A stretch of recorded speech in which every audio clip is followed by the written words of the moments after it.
नमस्कार, मी Avinash चिलेकर. PCB today मध्ये आपलं स्वागत आहे. पीसीबी कट्टामध्ये आता आपण पिंपरी चिंचवड शहरातला ज्वलंत प्रश्न जो गेले 8-10 दिवस चर्चेमध्ये आहे तो म्हणजे मोशी कचरा डेपो. या विषयावरती 8 तारखेला ती दुर्घटना झाली. मोशी कचरा डेपो मध्ये कचऱ्याचा डोंगर एका इमारतीवरती कोसळला. जी इमारत ई वेस्ट प्रकल्पाची होती, जे 24 कामगार त्या ढिगाऱ्याखाली गाडले गेले. त्यात 9 कामगार त्यांचा मृत्यू झाला, हकनाक बळी गेले त्याच्यामध्ये, आणि बाकीचे कामगार सुखरूप बाहेर निघाले 4 दिवसांनी. हा सगळं ती घटना झाली. त्याच्यानंतर त्याच्यावर चौकशी समिती नियुक्त केली गेली. नंतर चौकशी सुरू आहे. विभागीय आयुक्त शीतल उगले केली त्याच्या चौकशी करतायत. त्यांच्यावर 5-6 सदस्यांची समिती पण आहे. या विषयावरती 15 तारखेला महापालिकेमध्ये जी जनरल बॉडी मीटिंग झाली, त्या मीटिंग मध्ये सुद्धा बराच त्याच्यावरती उहापोह झाला. त्यावेळेस बऱ्याच भाजप नगरसेवकांनी या विषयावरती चर्चा होऊच नये, फक्त श्रद्धांजली वाहून सभा तहकूब व्हावी अशी त्यांची भूमिका होती. परंतु राष्ट्रवादी आणि शिंदेच्या शिवसेनेने मुद्दा लावून धरला आणि त्याच्यावरती चर्चा घडून आणली. त्यावेळेस मात्र चर्चा करताना राष्ट्रवादीच्या नगरसेवकांनी किंवा शिवसेनेच्या नगरसेवकांनी बोलूच नये यासाठी भाजपचे नगरसेवक मधून आक्रमक व्हायचे आणि बोलणं हाणून पाडायचे. त्या सभेमध्ये या शहरातल्या रणरागिणी म्हणून ज्यांची ओळख आहे, मूळच्या शिवसेनेच्या साच्यात तयार झालेल्या, आतापर्यंत 3-4 वेळा नगरसेविका झाल्या, 2 वेळा भोसरी विधानसभा ज्यांनी लढवली आहे, त्या सुलभाताई उबाळे यांच्याशी आपण चर्चा करणार. सुलभाताई, आपलं स्वागत आहे. नमस्कार. सुलभाताईंनी हाच मुद्दा मोशी कचरा डेपोचा महापालिका सभेमध्ये ज्यावेळेस मांडला, त्यावेळेस सगळे भाजपचे नगरसेवक अक्षरशः चाल करून आल्यासारखे झाले. नेमकं त्यांना राग कशाचा आला, काय आला, त्यांचं बोलणं सुद्धा त्यांचं अर्धवट राहिलं. त्यावेळेस त्यांना जे म्हणणं मांडायचं होतं, बरेच मुद्दे आहेत, स्फोटक मुद्दे आहेत आणि विथ प्रूफ ते बोलतायत. म्हणून मी त्यांना विचारलं की तुम्ही जे काही बोलायचं राहिलेलं असेल, जे काय आहे तुमचं मत, ते या कॅमेरामध्ये स्पष्ट बोला. सुरुवात आहे नेमकं काय तुमचे जनरल बॉडी मीटिंग मध्ये तर भाजपच्या नगरसेवकांना त्यांच्या नाकातली केस झाले अक्षरशः. तुम्ही जे काही मुद्दे मांडले 2-4 मुद्दे, त्याच्यावरून तुम्हाला बोलू देऊच नये, बोलताच येऊ नये, याच्यासाठी सगळे एकदम आक्रमक होते. कारण काय? त्यांना राग येते एवढं कारण काय? तुमचं कोणतं बोलणं असं त्यांना खटकलं? भाजपचे नगरसेवक होते, पण एक ठराविक विभागातलेच ते नगरसेवक होते असं म्हटलं तरी काही वावगं ठरणार नाही. त्यांना भीती होती की मी कुणाचं नाव घेते की काय, त्यासाठी त्यांनी मला बोलून द्यायचं नाही असं ठरवलं होतं. परंतु राजकारणात काम करत असताना जेव्हा हातात कागद येईल तेव्हाच नाव घेतलं जातं, एवढं तर बुद्धी मला आहे. परंतु मला हेच कळलं नाही की ह्यांना भीती कशाची होती. म्हणजे चोराच्या मनात चांदणं असं म्हटलं तरी काही वावगं ठरणार नाही या म्हणीतून. जेव्हा आपण सांगतोय की मोशी कचरा डेपोचा जो काही विषय आहे तो अनियमिततेचा भाग आहे, हे जे बळी गेले आहेत, निष्पाप बळी, हे ह्यांच्या सगळ्या अनियमिततेमुळे गेलेले आहेत. हे असं आम्ही संजय कुलकर्णीच्या बाबतीत म्हणत असताना सुद्धा मला असेल, संदीप वाघेरेंना असेल, अडवलं जात होतं. आणि मग अडवल्यानंतर जेव्हा जनरल बॉडीत अडवलं जातं तेव्हा मग रागाने त्वेषाने एकमेकाच्या विरुद्ध बोललं जातं. परंतु संयम ठेवून आम्ही बोलत असताना यांना असं वाटत होतं की काहीतरी वेगळं बोलतील त्या भीतीपोटी. आणि त्या बोलत असताना त्या आमच्या बाहेर गॅलरी असते, तिथं काही हितचिंतक त्यांचे बसले होते आणि ते त्यांना तिथून कंट्रोल करत होते. अच्छा, बर. उठा उठा, बोला बोला, बर. व्हिडिओ रेकॉर्डिंग, म्हणजे कोण उठत नाही त्यांना पुढच्या वेळेस पद मिळणार नाहीत कदाचित, अशा प्रकारचा थ्रेट इनडायरेक्टली असावा. त्यामुळे बिचारे प्रत्येक जण येऊ नाही येऊ लिहून दिलेलं बोलण्याचा सगळेजण प्रयत्न करत होते आणि ते प्रकर्षाने सगळ्यांना दिसून आलं. त्यांना एवढा म्हणजे राग येण्याचं किंवा त्याचं कारण मला कळलं नाही. मध्यंतरी एक पिक्चर होता बघा, अल्बर्ट पिंटो को गुस्सा क्यों आता है, तो मला ते विचारायचं आहे अल्बर्ट पिंटोला की तुला राग का आलाय. तुम्हाला बोलायचं काही राहिलं का? म्हणजे मोशी कचरा डेपोचा तुमचा आता बराच अभ्यास झाला या निमित्ताने. तुमचं बोलायचं काही राहिलं असं, असे कोणते मुद्दे अजून यायचे राहिलेत की चौकशी समिती समोर यायला पाहिजेत? नाही, आता बोलायचं काही राहिलं नाही, कारण मी जे काही बोलायचं होतं त्यांच्या प्रत्येक प्रश्नाला मी उत्तर दिले आणि मी तिथं बोललेली आहे. ते बोलत असताना आता आमच्याच मागणीनं ही SIT समिती स्थापन झालेली आहे.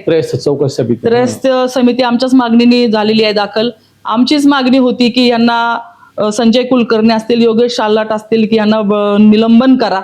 अजून एक मागणी शिल्लक आहे त्यांच्यावर फौजदारी गुन्हे दाखल करण्याची. ती मागणी आता आम्ही सातत्याने लावून धरणार आहे. आणि त्याच्यातले आता जेव्हा चौकशी समिती स्थापन झालेली आहे, आमच्याकडे जे डिटेल मुद्दे आहेत, जे काही पुरावे आहेत, ते आम्ही चौकशी समितीला देणार आहोत की ह्यामध्ये कुणाकुणाचे लागेबांधे आहेत. नुसतीच ही अँथनी अँड लारा कंपनी नाही, इथे अजून किती कंपन्या काम करतायत. तो जो कचराचा ढिगारा कोसरलाय त्याच्यामध्ये मायनिंग, बायो मायनिंगचे कंपन्या आहेत, त्यांची जबाबदारी आहे का? लिचेट ट्रीटमेंट ही जी टेंडर आहे, जे महिन्याला कोट्यावधी रुपयाचे बिल घेतात, त्यांनी सुद्धा आजच्याच वर्तमानपत्रात आहे की 5 लाख लिचेट हे त्या ढिगाऱ्याच्या खाली होतं. म्हणजे ते केमिकल युक्त आहे. पाणी आहे. ते पाणी जाऊन आजूबाजूची तळी असतील, आजूबाजूचे शेती असतील, सगळ्या निकामी झालेल्या आहेत. मग ह्या फक्त निविदा निघतात आणि ह्याची बिलं घेणारे कोण आहेत? मग ह्यांना राग कशाचा येतोय? मग लोकांना संशय निर्माण झालाय, अरे हे बोलूच का देत नाहीत? आणि आम्ही थोडी तुमचं नाव घेतोय. आम्ही नाव घ्यायच्या तुम्हाला जर एवढी धास्ती असेल तर निश्चितपणे याचा विचार करण्यासारखीच गोष्ट आहे. आता येणाऱ्या काळामध्ये याची संपूर्ण चौकशी SIT तर होईल आणि प्रत्येक ह्या ज्या निविदाधारक आहेत त्याच्या पाठीमागे कोण आहे याची सुद्धा चौकशी आम्ही केल्याशिवाय शांत बसणार नाही. खाई त्याला खो असं म्हणायचं मला. निश्चितपणे मी एकच शब्द बोलले तर त्याच्यावरती एवढ्या प्रतिक्रिया आल्या आहेत, एवढ्या लोकांना जबरदस्तीने स्टेटस ठेवायला लावलेत, एवढ्या लोकांना आमच्या विरुद्ध बोलायला लावलंय. म्हणजे कीव येते की ते नगरसेवक आहेत का कॉन्ट्रॅक्ट मध्ये ठेवलेले कामगार आहेत की ह्यांनी यांचाच आदेश पाळला पाहिजे. म्हणजे जबरदस्तीचं म्हणजे त्यांना त्या गोष्टी दिसून येतात. काही नगरसेवक खासगीत पण बोलतात, काय करायचं आमच्याकडे पर्याय नाही. बापरे. आता मध्यंतरी याच विषयाच्या निमित्ताने मोशी कचरा डेपोची दुर्घटना झाली. जर पुनावळ्याचा कचरा डेपो असता रद्द नसता केला तर ती दुर्घटना किंवा तो कचरा तिकडे रिचवला असता, डोंगर इतका वाढला नसता. त्याच्यामुळे मोशीच्या कचरा डेपोला पर्याय म्हणून पुनावळे कचरा डेपो रद्द करायची मागणी कोणाची होती त्याचं श्रेय कोणी घेतलं? याच्यावरून उलटे पलटे गेलाय. तुमचे खासदार पुनावळे कचरा डेपो रद्द केला, त्यांनी कचरा डेपो तो पुनावळ्याचा रद्द केला, त्याच्यामुळे ही दुर्घटनेला जबाबदार ते सुद्धा. असे वेगवेगळे अशाचे रील्स आता झालेले आहेत. त्याच्यात नेमकं तुमचा रोल काय होता त्याच्यामध्ये? मला त्यांच्या बुद्धीची कीव कराशी वाटते. पुनावळ्याचा कचरा डेपो हा रद्द झाला तर त्याच्या पाठीमागे कोण होतं? आमचे खासदार होते, आम्ही होतो, तिकडचे नागरिक होते. ह्याच्याही पेक्षा महत्वाचं आहे, मी माझ्या जनरल बॉडीच्या भाषणामध्ये सांगितलं, जो ज्या भागामध्ये काम करतो, जो ज्या भागामध्ये नेतृत्व करतो, तो त्या तिथल्या नागरिकांच्या मागण्यांसाठीच काम करतो, नव्हे तर तो त्या नागरिकांचा हक्क आहे आणि त्या निवडून आलेल्या व्यक्तीचं सुद्धा तोच काम करण्याची तीच पद्धत असली पाहिजे. मग त्याच्यामध्ये आमचे खासदार असतील, तिकडचे तत्कालीन आमदार होते अश्विनीताई, त्यांनी सभागृहात मांडलं होतं. आणि तेवढंच कशाला, या राज्याचे मुख्यमंत्री माननीय देवेंद्रजी फडणवीस साहेब यांनी सुद्धा त्यांच्या प्रचारार्थ ती क्लिप सुद्धा आपण सगळीकडे बघतोय की इकडे कचरा डेपो होणार नाही, इथे नागरिकांना जे पाहिजे तेच होणार, अशा प्रकारचं त्यांनी सुद्धा त्या ठिकाणी मांडलं होतं. त्यामुळे ज्यांनी कुणी ते बनवलंय त्यांची कीवच करावीशी वाटते. दुसरं असं आहे, जर मग तुम्हाला वाटतं की तुमच्या भागामध्ये कचरा डेपो नको होता, तुम्हाला मी सांगते, जेव्हा आम्ही धनंजय आल्हाट नगरसेवक होते, आम्ही एवढे आंदोलनं केली आहेत ते कचरा डेपो हटवण्यासाठी किंवा आजूबाजूच्या लोकांना त्रास होतोय बफर झोन कमी करण्यासाठी जी आंदोलनं आम्ही केली आहे त्याच्यातलं कुणी एखाद्याने केलेली दाखवावीत, किंवा ह्यांनी स्वतः किती वेळा कचरा डेपो होऊ नये म्हणून काय केलं ह्याचा एक तरी कागद दाखवावा. स्वतःना कचरा पाहिजे. त्याचं उदाहरण म्हणजे आताच्या नवीन DP मध्ये प्रशासक राज्य असताना कोण कारभार करत होतं? इथले आमदारच सगळेजण होते, ते आणि प्रशासन, नगरसेवक तर कुणीच नव्हते. मग 8 एकरचं अजून रिझर्वेशन मोशीला कचरा डेपोचं टाकलंय. हे ते बिचारे नगरसेवकांना माहिती का नाही माहिती मला माहिती नाही. मोशी कचरा डेपोला ऍडिशनल 8 एकर टाकले अजून रिझर्वेशन. बापरे. म्हणजे हा एक मोठा म्हणजे विषय समोर येताना दिसतो. मग हे कचरा डेपोला एकीकडे विरोध करतात, तर ह्यांनी काय केलंय, चाकणवरनं मागव कचरा, हिंजवडीवरनं मागव कचरा, आळंदीवरनं मागव कचरा, तिकडे खडकीमधनं मागव कचरा. कचऱ्यातून काय सोनं निघतं? काय सोनं येतं, टिपिंग फी मिळते. आता कचऱ्यातनं काय मिळतं हा लोकांना आता समोर आलेला विषय आहे की निश्चितपणे मग तुम्हाला वाटत होतं तर तुम्ही हा कचरा बंद का नाही केला? काय प्रयत्न केले तुम्ही आमच्यावर ढकलताय, म्हणजे करणारे तुम्ही. आणि जेव्हा हा प्रश्न गेला, बिचारे 9 लोक जेव्हा गेले, ते लोक अचानक नाही गेलेले, त्याच्या आधी ते मोठं, तुम्हाला माहिती की चिमणी कोसळली होती. बरोबर, महिन्यापूर्वी चिमणी कोसळली होती, किंवा 2-3 जे स्लाइड्स झाले होते 2-3 वेळा, म्हणजे एक 8-15 दिवसापासून हे चाललं होतं. MPCBनी 5 NGETनी सुद्धा नोटीस दिलेल्या आहेत की हे धोकादायक वळणावरती आहे. तुमची जी हाईट आहे ते 20 मीटरपेक्षा जास्त नको, ही हाईट 60 मीटरपेक्षा जास्त हाईट होती. आणि एवढं सगळं असताना तुम्ही डोळे झाकून बघताय का? तर तुम्हाला दर महिन्याला पॅकेज चालू आहेत तुम्हाला दर महिन्याला. आता त्या चौकशी अंती सगळंच येईल, चौकशी अंती ह्या सगळ्याच गोष्टी समोर येईल. घाबरता का? नाही, मी कुणालाही घाबरत नाही. हे बघा, मी तुम्हाला तेच म्हणते की त्यांना ती संधी जी ते शोधतायत आता माझ्या अवतीभोवती रील टाकून, ती संधी माझ्याकडनं कधीच मिळणार नाही. कारण शेवटी कसं आहे, मी आता म्हणते की 99 झालेत, 100ची वाट बघावी लागते आणि ते 100 याच वेळेस पूर्ण होणार आहेत. शिशुपाल म्हणताय का तुम्ही? शिशुपाल जे आहेत ते इथंच आहेत, आपल्या जवळच, ते कुठे लांब नाही आहेत. प्रत्येकाचा वेळ असतो. तुम्ही जे काही करताय, तुमच्या काय ज्या गोष्टी चाललेल्या आहेत ते लोकांना कळत नाही असं नाहीये. दहशत करून, थ्रेट करून, सोशल मीडियावरती ब्लॅकमेलिंग करून या असल्या गोष्टी तुम्ही थांबू शकत नाही. तुम्ही जनतेपुढे यायला पाहिजे, या गोष्टीबद्दल खुलासा केला पाहिजे. ते गोष्टी तुम्ही कुठेही करताना दिसत नाही, पण फक्त तुम्ही जे बोलतायत त्यांचा आवाज बंद करण्याचा प्रयत्न करताय. कोणाची दहशत आहे शहरामध्ये, भोसरीमध्ये नेमकी? अहो, तुम्ही बघितलं नाही का जनरल बॉडीमध्ये ठराविक विभागातल्याच नगरसेवकांनी थैथयाट मांडला. तुमच्याकडे कचरा नाहीच यायला पाहिजे सगळा, या मताची मी पण आहे. 10 प्रभागामध्ये हे सगळे कचरा डेपो व्हायला पाहिजे, कचरा जिरवला गेला पाहिजे. पण तुम्ही त्याच्यासाठी काय केलं?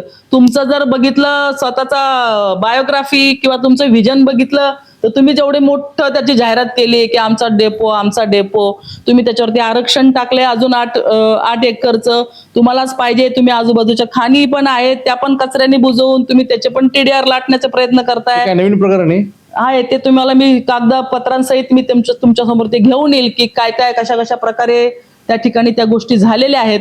माझं एवढंच म्हणणं आहे की सगळा शहरातला कचरा हा मोशीमध्ये गेला नाही पाहिजे. कचऱ्याची विल्हेवाट ही केंद्र शासनाचे जे काही आता नवीन गाईडलाईन आलेल्या आहेत त्याप्रमाणे मोठ्या ज्या सोसायटी आहेत त्यांनी त्या ठिकाणीच तो कचरा रिचवला पाहिजे. नव्हे तर आपण लोकप्रतिनिधी म्हणून आपली ही जबाबदारी आहे. आपण आपलं काम जर चोखपणे केलं तर अशा प्रकारच्या गोष्टी होणार नाहीत. तिथे फक्त कचरा डेपोमध्ये 5 कंपन्यांचे टेंडर चाललेत. 2014 पासून हे सगळं सुरू आहे आणि त्याच्या पलीकडे काही होत नाहीये. असं असताना त्याची जेव्हा चौकशी होईल त्यावेळेस सगळं निष्पन्न होईल. 5 कंपन्या म्हणजे कोणत्या? तिथे वेगवेगळ्या कंपन्या आहेत. एक कॅपिंगचा आहे, एक लँडफिलिंगचा आहे, एक वेस्ट टू एनर्जीचा आहे, दुसरं ते गांडूळ खताचं एक आहे, प्लास्टिक पासून फ्युएल बनवण्याचं आहे, बायो मायनिंगचं आहे. हे वेगवेगळ्या कंपन्या काम करतात. आता त्याच करतायत का कोणाला ते सबलेट दिलेले आहेत, कोण तिथं करतंय ते माहिती नाहीये. पण ते शेवटी जेव्हा आता कुलकर्णीला वाचवायला कोण आलं? अच्छा, कुलकर्णींनी ज्या प्रकारे एवढ्या सगळ्या गोष्टी असताना सुद्धा त्याच्याकडं कानाडोळा केला. योगेश आल्हाटांनी त्यांचं शिक्षण वरती क्वेश्चन मार्क असताना सुद्धा त्यांच्याकडं हा कचरा डेपोचा सगळा पदभार होता. मग त्यांनी काय केलं? आता तुम्हाला सांगते कोर्ट सुद्धा सुमोटो यांच्यावरती गुन्हा दाखल करण्याची शक्यता आहे. जर महानगरपालिकेने केला नाही तर, त्यांनी नाही केला तर आम्ही PIL करणार आणि आम्ही पुढे जाणार आहे ह्याच्यामध्ये. आम्ही काय गप्प बसणार नाही. कारण जे लोकांचे निष्पापांचे बळी गेलेले आहेत त्या लोकांची हाक आम्हाला रात्रीचं झोप येऊन देत नाही. बाकीच्यांची कातडी गेंड्याची असतील पण आमची नाही. तर मला प्रश्न तोच पडला. तुम्ही लारा रिन्युएबल ती कंपनी आहे आपलं, कोणती अँथोनी लारा, त्या कंपनीच्या दोघांविरुद्ध फौजदारी गुन्हा दाखल केला. परंतु महापालिकेचे 2 अधिकारी संजय कुलकर्णी, योगेश आल्हाट यांच्या विरोधात फौजदारी गुन्हा दाखल करायला यांचे हात का ठरतात कापतात मला नेमकं कळत नाही. ते दोषी आहेत तसे हे पण दोषी आहे हे तुम्ही मान्य पण करता. त्यांची डिपार्टमेंटने इन्क्वायरी लावली, त्यांना निलंबित केलं, मग फौजदारी गुन्हा का नाही दाखल करत? खरं तर मला मान्य आयुक्तांच्या भूमिकेवरती सुरुवातीला प्रश्न उपस्थित झाले होते की त्यांनी सांगितलं की ही नैसर्गिक आपत्ती आहे.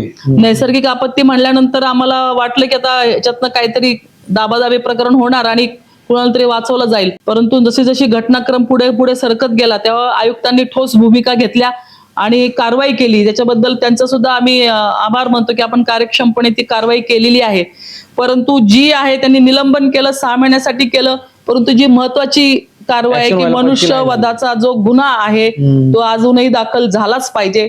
त्यांचं म्हणणं आहे की चौकशी अंती जेव्हा ते साबित होईल त्यावेळेस आम्ही तो गुन्हा दाखल करू. म्हणजे 2 महिन्याने अहवाल येईल, प्राथमिक नंतर अंतिम अहवाल, तर त्याच्यानंतर गुन्हा दाखल होणार तोपर्यंत नाही. कारण शेवटी ते गुन्हेगार आहे की नाही ते कागद ठरवणार. त्यांचं म्हणणं ते ऑफिसर आहेत. म्हणजे गव्हर्नमेंटच्या याच्यामध्ये सिस्टीम मध्ये तो प्रकार आहे की आपण थेट पद्धतीने नाही गुन्हा दाखल करू शकत.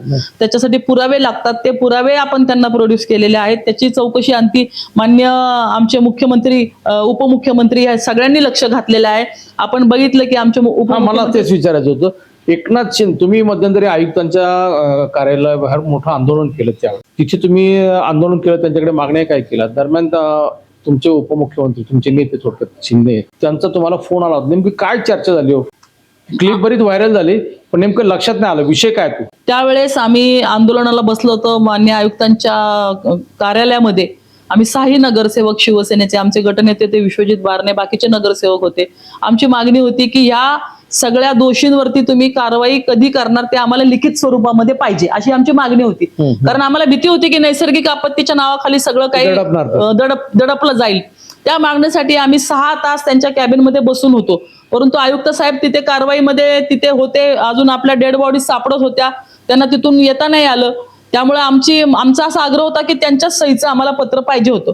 ते दरम्यान ती गोष्ट मीडियाच्या माध्यमातून उपमुख्यमंत्री साहेबांच्या पर्यंत ती गोष्ट गेली, तर त्यावेळेस त्यांनी आम्हाला फोन करून सांगितलं की ते पत्र लेखी मी त्यांना द्यायला सांगितले, ते तुम्हाला मिळेल आणि कारवाई सुद्धा कडक होईल, त्याची तुम्ही काळजी करू नका. आता जे मदत कार्य चाललंय त्याच्यामध्ये पक्ष म्हणून तुम्ही सहभागी व्हा.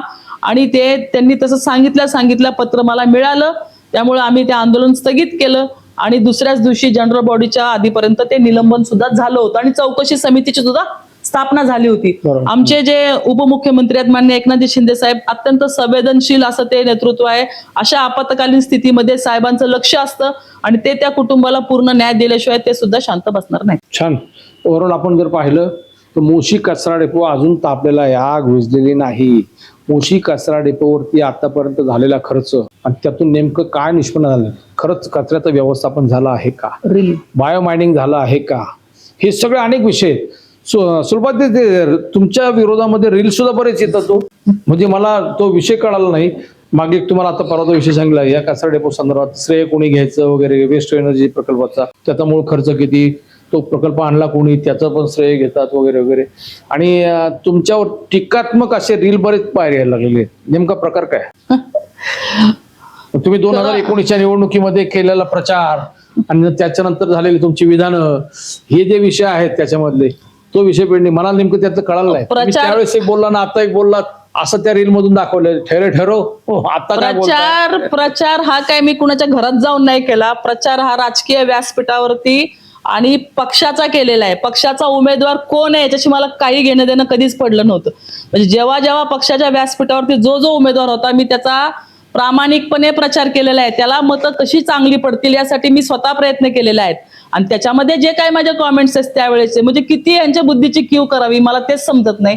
आता किती लोकांनी इकडचे तिकडं म्हणजे पार पंतप्रधानांपासून ह्या गोष्टी खाली येतात, किती मिमिक्री करून दाखवतात. म्हणजे ह्यांना दाखवायचं काय, मी तुमच्या बाबतीत आज चांगले बोलले, उद्या तुम्ही तुमच्या बाबतीत असं, म्हणजे जे तुम्ही ते मी तो रील्स बघितला तुम्ही जसं मला आठवण करून दिली. आता ते काय पार्टी विथ पॉलिटिक्स काय ते आहे डिफरन्स.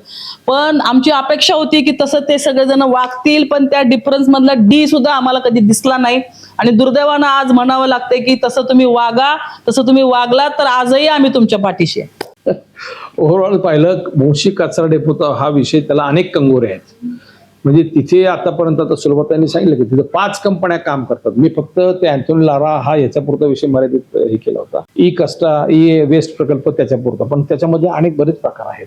आज दैनिक सकाळमध्ये बातमी छापून आली आहे की 5 लाख लिटर लिक्विड, जे म्हणजे कचऱ्यापासून जो सगळं लिक्विड बाहेर पडतं ते सगळं सांडपाणी, थोडक्यात एक प्रकारे ते खाली नंतर ड्रेनेज मधून त्याच्यावरती प्रक्रिया करून ते सोडायचं असतं. प्रत्यक्षात ते सगळं सांडपाणी तिथे थेट इंद्रायणी नदीमध्ये मिसळतं. या विषयावरती मागे एका युट्यूब चॅनलने फार सुंदर व्हिडिओ केला होता. म्हणजे इंद्रायणी प्रदूषणामागचं ते एक फार मोठं कारण आहे, त्याच्याविषयी कोणी काही बोलत नाही.